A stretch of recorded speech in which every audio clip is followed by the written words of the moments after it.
I went to Home Depot in this pandemic. I was like, you know what? I'm going to try my hand at gardening. You know the green thumb thing? I'm going to try my hand at gardening. So I went and bought flowers, and I was like, the kids got some seeds, and we're like, we're going to do a garden, and I'm going to have my own flower. And I want to show you the results of my flower. Are you excited? I'm excited too. Here, look at my flower. Do you see it? Do you see it? It is a zinnia. It's a zinnia. Do you see how it's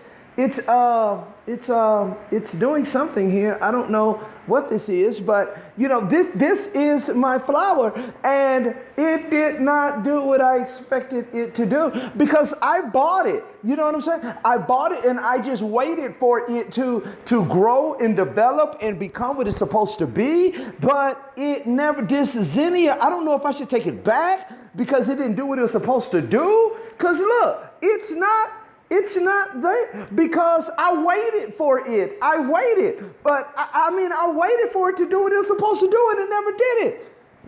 You see the word I'm using? I waited. And look at the result.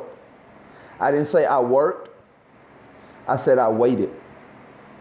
And a lot of times in our spiritual lives, you know why our spiritual lives sometimes look like this?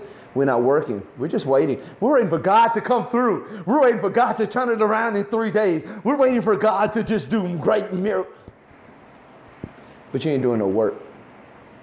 And you know why? And this is why your attitude look like this. This is why your relationships look like this. This is why your career looks like this. This is why your bank account looks like this. You know why? Because you're not working it. You're just waiting. In Matthew chapter 25, verse 19, you're familiar with the parable of the talents. Guess what happened? It said that the master came back and asked them what they did with what he gave them. Notice, because I caught this in the question. I want to leave it with you. He didn't come back saying how much they made me. He came back saying, what did you do with what I gave you? All of us have talents. All of us have abilities. All of us have opportunities. The question is, are you waiting or are you working? I could have watered this plant, and I'm sure it would have turned out much better than it looks right now. Do you see it? Much better than it looks right now. But I just waited for it to grow. Are you just waiting for people to change? Are you just waiting for things to get better? Are you just waiting? Why? It ain't going to change. What? No, do your work, do your diligence. That's why 1 Corinthians 15 says, be ye steadfast, unmovable, always abounding in the work of the Lord. For you know that your labor is not in vain in the Lord. But here's the thing, your labor is not in vain.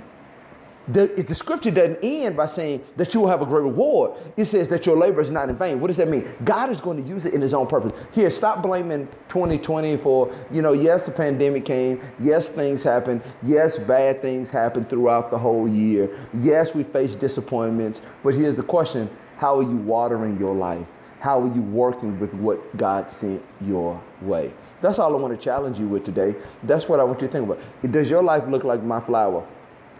And this is what your life looks like if you're just simply waiting for things to get better, waiting for that check to miraculously appear in the mail, waiting for things to turn around. Stop waiting. Work it. Water it.